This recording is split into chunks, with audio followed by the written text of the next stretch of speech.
노정면의 뉴스바. 이제는 이슈 탐험입니다.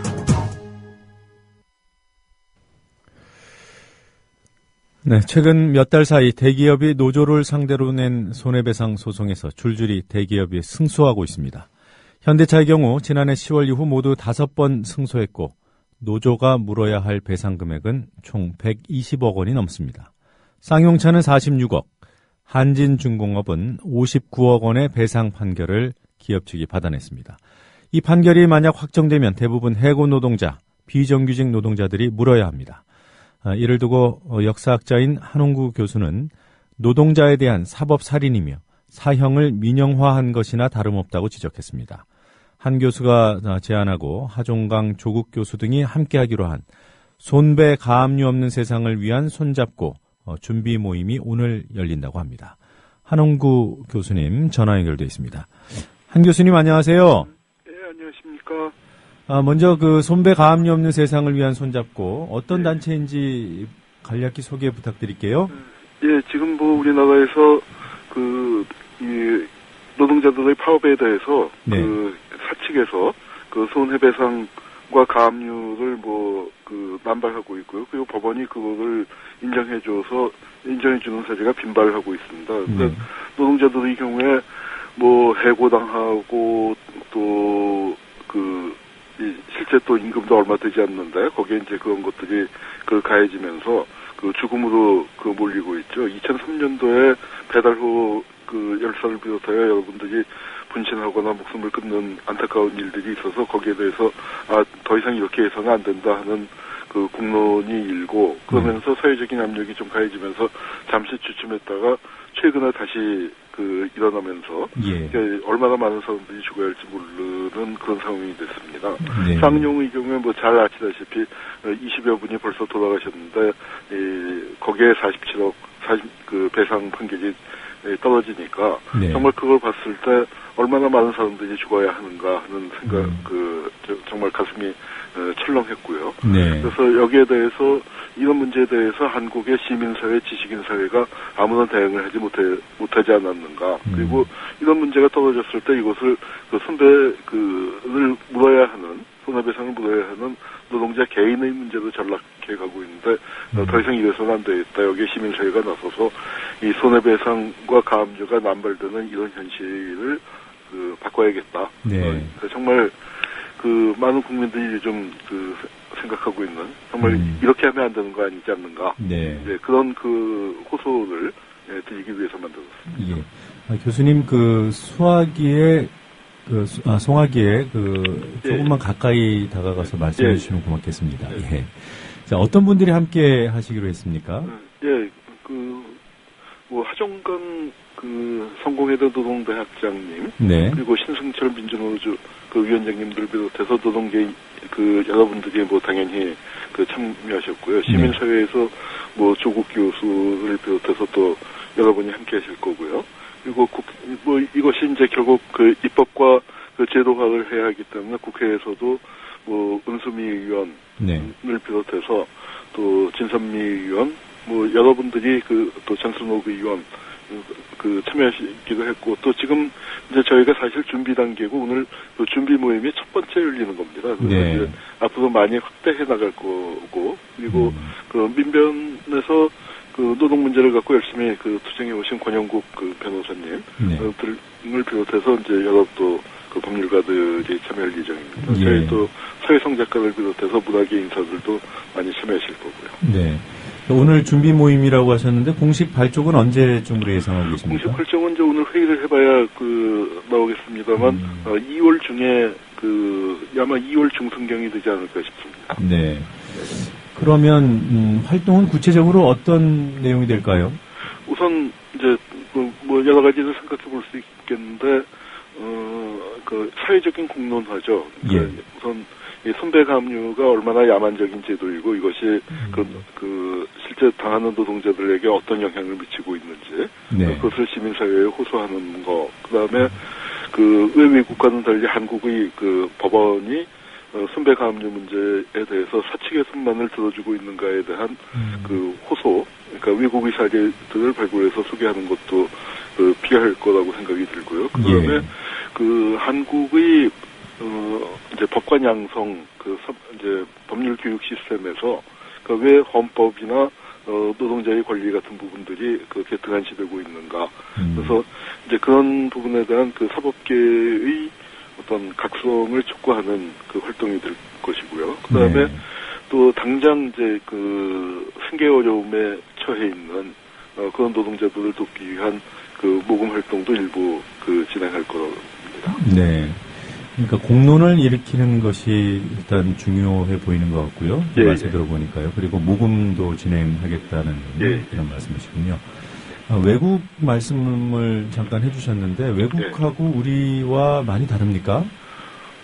많이 다르죠. 외국에서는 아마 그 외국 노동계에서는 이렇게 수백억의 노동자들에게 떨어지는 거에 대해서 그 아주 깜짝깜짝 놀라고 야만적이고 또 그러니까 이런 선배 감류 때문에 노동자가 자살하는 나라는 한국밖에 없지 않습니까? 예. 그러니까 이제 여러 가지 다양한 게 있습니다. 그러니까 선배 저 책임 정도를 노동자들의 소득에 비례해서 한정을 둔다거나, 그다음에 그 어떤 이제 그리고 우선 불법 파업이라는 개념 자체가 굉장히 틀립니다. 그러니까 한국의 경우에는 뭐 여러 가지 그 제약을 둬갖고, 그러니까 거의 대부분의 파업을 사소한 절차를 어겼다고 해서 이제 불법으로 몰아가는데 외국의 경우에는 그런 게 없고, 그러니까 파업의 어떤 자유랄까요? 헌법상에 보장된 노동 3권으로서의 단체 행동권의 행사를 그 광범위하게 용인하고 있습니다. 그러니까 불법성 자체가 달라지는 거고요. 한국의 경우에도 그냥 철도 파업 같은 게 그 이제 정부에서는 어떤 노동자들의 개인 뭐 임금이라든가 근로조건이라든가 그런 것들과 관련되지 않기 때문에 불법이라고 하지만 이런 공공의 목적을 공익을 위해서 파업하는 것이 외국에서는 당연히 인정이 되는데 이런 걸 불법으로 만들어 놓는다든지 뭐 제도와 관련해서는 그 여러 가지 이제 그 차이점이 있고요.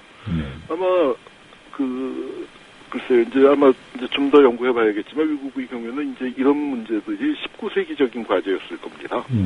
그러니까 노동자들의 권리가 그 인정되면서 그러니까 사측이 한국과 같이 이렇게 그 파업 노동자들에 대해서 선배 감류를 물리는 행위 자체를 야만적으로 보고 그다음에 그렇게 걸어봤자 이길 수가 없고 그런 이제 그 사회적인 합의 같은 것들이 마련이 된 반면에 한국은 분단 국가이고 또 노동자들의 권리가 지극히 천시됐다고나 할까요? 존중받지 못하는 그 풍토 속에서 사측이 이제 아주 그 마음대로 새로운 노조 탄압의 무기로서 이것을 갖고 왔고 법원은 이 정의의 여신으로서 이것을 그 공정하게 다루는 게 아니라 정의의 여신이 눈을 가리고 있는 것을 이제 벗기고 이 경영자들 편을 들어주고 있다고 저는 생각을 합니다.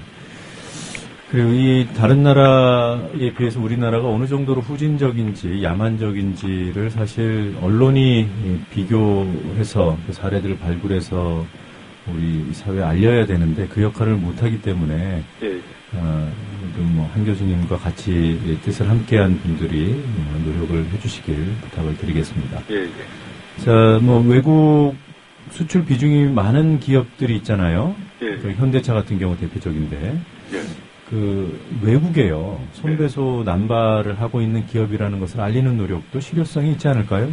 뭐 이제 그렇게 돼서 그 선배를 남발하는 기업이라는 이미지 그래서 그것을 이제 외국에서 불매 운동을 한다든지 뭐 그런 것도 방법일 수 있을 겁니다. 아마 요즘 이제 그 브랜드 가치와 기업 이미지를 중시하기 때문에 뭐 그런 부분도 그 적극 그 노력을 해야 할 것 같고요. 그리고 외국과 관련해서 이제 또 하나 그 우리가 참 가슴 아프게 생각해야 할 것은 이런 선배 감류 문제가 캄보디아로까지 수출이 되고 그 한국 기업이 진출한 데서 그 외국에서 그 한국에서 행했던 관행이 그 참 아름답지 못하게 수출이 되고 있으니까 이런 것들이 그 한국이 글로벌 민폐를 끼치고 있는 그런 사례가 될까 또 두렵습니다. 그러게요. 오늘 한겨레 신문 보니까 태극마크가 부착된 소방차가 노동자 시위 진압용으로 쓰인 사진이 있더군요. 물론 뭐 그런데 쓰라고 준 건 아니겠지만 상징적으로 어떤 노동자에 대한 탄압 도구가 그런 방법이 수출됐다는 점을 느낄 수 있어서 좀 마음 좋지 않았습니다. 예. 자, 언론 인터뷰에서 이런 말씀하셨더군요. 손해배상 청구를 해봐야 필패라는 인식을 만들어야 한다. 예, 예. 네. 근데 그런 법원의 판결이 바뀌는 것도 중요하겠지만 아예 근본적으로 법 체계를 바꿔야 되는 건 아닌지요? 그렇습니다. 그러니까 우선 이제 법원은 법의 해석과 적용에 관한 것이고요. 네. 그다음에 이제 그것보다 더 근원적인 게 그 법과 제도 자체가 바뀌는데 예컨대 지금 우리 노동조합법에 보면은 이 정당한 쟁의에 대해서 손해배상을 제기할 수 없다라고 명문화되어 있습니다. 그런 조항이 있음에도 이제 그게 사문화되는 게 파업을 불법으로 만들어 나가는데 가령 예컨대 파업의 목적에 그 공공의 이익을 위하여라는 그 문구 하나만 들어가도 지금 이제 불법이라고 해서 손해배상 물리는 것들의 그 상당 부분이 해결될 수가 있죠. 이제 이런 부분에서 국회에서의 이제 법과 제도의 개선이 필요한데 현재 국회의 어떤 구성이나 그런 걸로 볼 때 기대하기가 어려운 측면이 있습니다. 이것을 강제하기 위해서는 한국 사회 내에 어떤 여론이 움직이고 그다음에 보수파인 새누리당에서조차도 노동자들이 더 이상 이렇게 죽어가서는 안 되는 것이 아닌가. 네. 이제 그런 부분에 대한 광범위한 사회적인 공감대가 이루어져야만 근본적인 이제 법과 제도의 개선이 가능하리라고 생각이 듭니다. 네. 말씀하신 대로 이런 문제는 뭐 진보 보수의 문제는 아닌 것 같아요. 예, 예. 네. 이것이 이제 한국 사회에서 문제가 이렇게 심각하게 된 게 저는 이제 80년대, 90년대까지는 한국 사회에서 노동과 노동운동과 시민운동이 함께 간 그런 측면들이 있었는데 90년대 이제 중반 이후부터 노동과 시민운동이 갈라지기 시작하면서 네. 이 노동운동이 소수화되고 고립되는 경향이 있었고요. 네. 그래서 이제 그게 진보 진영 내에서도 그런 문제가 발생했고 이제 그렇게 되다 보니까 노동과 시민이 분리되다 보니까 보수 쪽은 한층 더 멀어진 것이죠. 그래서 이런 문제에 대해서 사회적인 공감대가 이루어져서 노동자들이 약자 아닙니까? 그리고 저는 이제 손해배상이 그렇게 어마어마한 액수가 떨어질 때마다 노동자들도 우리 노동의 가치가 저렇게 컸었던 것인가? 네. 그러니까 이제 이분들이 이제 죽어라 하고 열심히 장시간 노동을 해봤자 받는 임금이라는 게 뻔한데, 네. 짧으면은 며칠, 일주일, 그리고 길면은 한 달 정도 노동을 안 했다고 떨어지는 손해배상금이 평생 노동을 해도 만져보지 못할 금액들이 떨어지는데, 네. 그러니까 이런 거는 사실 말이 안 되는 거고요. 그 다음에 이제 손배감유에서 손해배상액을 산정하는 데서도 문제가 많습니다. 이 파업이라는 것이 원래 이 사측의 자본 측의 손실을 전제로 했기 때문에 힘이 있는 거 아니겠습니까? 그렇죠. 그러니까 가령 이제 파업을 해서 100의 손실이 이상이 드는 거였다면 정상적인 파업을 해서 그러면은 이제 서로 노동자들이 이제 현행법대로 불법 파업을 했다 치더라도 네. 거기서 발생한 손실이 110이라면은 정상적인 파업에서의 예상되는 손실 100을 빼고 10에 대해서만 손해배상을 물려야 하는데 거기에 대해서 이제 아주 산정 자체가 이 노조를 파괴하기 위한 거이기 때문에 마구 이제 부풀려서 잡고 또 영업손실이라는 건 여러 가지 변수가 있는 부분인데 그런 것까지 다 포함을 시켜서 마구 부풀려서 잡고 또 법원은 그 부풀린 것들을 엄격하게 따지질 않고 대개 또 사측의 편에서 인정해주고 있기 때문에 노동자들만 죽어나가는 처지입니다. 네. 이번 활동을 하시면서 정부나 여당 쪽도 접촉하실 생각이신지요? 당연하죠. 그럼 한국 사회 전체에 호소를 하기 위한 것이고 지금 이제 첫 단계에서는 우선 그런 걸 강력하게 하기 위해서는 한국의 시민사회가 그동안에 역할을 못했습니다. 노동자들이 그렇게 죽어가고 있는데 그냥 안타깝게만 바라볼 뿐 손 놓고 있었는데 예. 우리가 이제 정말 이러면 안 되지 않는가 해서 시민사회가 뭔가라도 좀 움직여보자. 그러니까 그걸 맞대기 위해서 이제 처음 보이기 시작한 것이고요. 한국 사회 전체를 움직여야 하기 때문에 당연히 정부 여당, 그다음에 보수 언론, 또 그런 쪽에도 많이 호소할 생각입니다. 네. 자, 기왕에 한 교수님 인터뷰 하는 마당이니까요. 예. 역사 교과서 문제 좀 여쭤보겠습니다. 아, 예, 예. 교육부가 대규모 편수 조직을 만들겠다고 했고요. 예, 이미 조직을 꾸리기 시작했더군요. 예. 규모가 34명, 어마어마한데 예. 이런 조직이면 어떤 일을 할 수 있다고 보시는지요?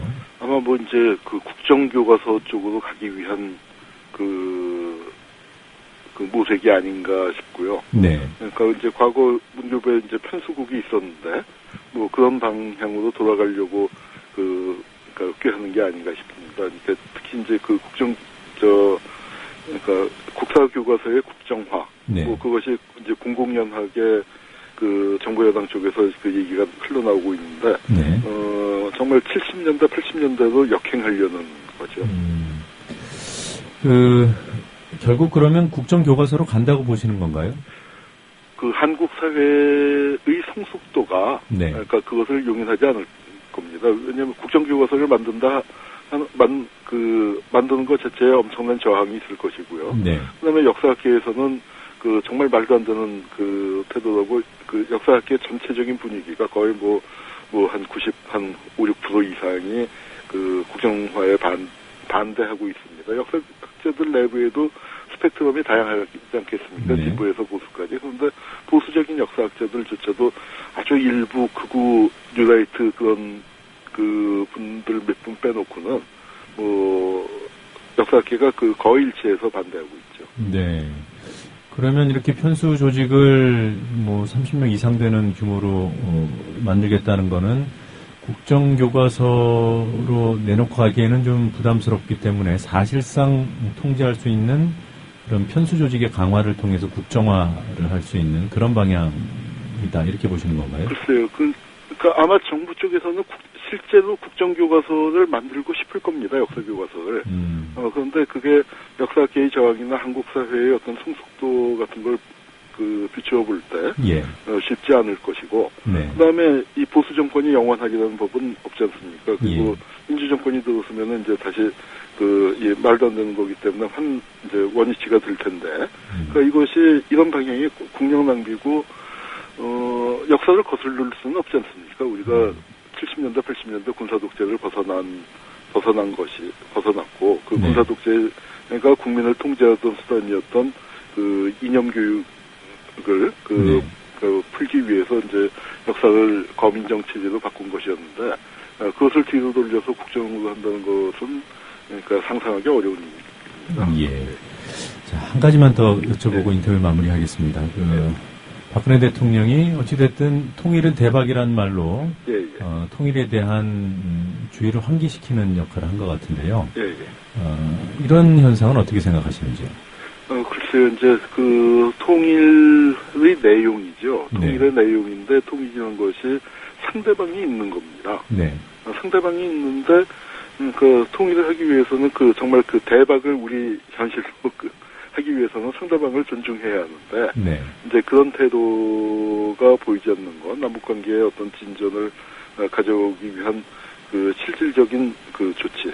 그리고 통일이 이제 무슨 흡수 통일이 가는 것도 아니고 북한 붕괴론이라는 건 벌써 15년, 20년 이상 곧 망할 거야 하면서 손 놓고 있었는데, 네. 망하지 않고 북한 체제가 연명 정도를 넘어서는, 네. 그러니까 이 작동을 하고 있는 상황에서 대박을 현실화하기 위해서는 과감한 조치들, 실질적이고 과감한 조치들을 해야 하는데, 과연 정부 내에서 그런 인식의 전환이 네. 얼마만큼 이명박 정부에 비해서 이루어지고 있는가, 사실은 의문입니다. 네. 통일은 대박이라는 선언적인 말로만 되지는 않고, 과감하게 정부 입장에서 북에 대해서 우리도 신뢰를 쌓아야 합니다. 북이 네. 신뢰를 쌓아야만 움직인다가 아니라 남북이 같이 움직여야 할 부분들이 많은데, 우리는 손을 놓고 북부터 먼저 움직여라라고 얘기해서는 그거는 통일을 하지 않겠다는 얘기와 다르지 않습니다. 다만 그래도 여태까지 이명박 정부에 비해서 예. 그래도 통일을 대박이라고 표현하면서 통일을 이제 그렇게 대통령이 말씀하신 거는 한국의 보수 세력에 대해서 보수 네. 세력 입장에서 여태까지는 통일을 거부하거나 통일에 관심을 갖지 않았었는데 네. 좀 한번 다시 생각해볼 그 기회를 만들었다는 이제 그 정도의 의미는 있을 수 있는데 그게 네. 현실에서 효과를 거두기 위해서는 실질적인 변화가 필요하죠. 우리도 네. 변해야 합니다. 네. 북의 변화만 요구해서는 안 됩니다. 네, 알겠습니다. 오늘 여러 가지 말씀 잘 들었고요. 시간 내주셔서 고맙습니다. 예, 감사합니다. 네, 지금까지 성공회대 한홍구 교수였습니다.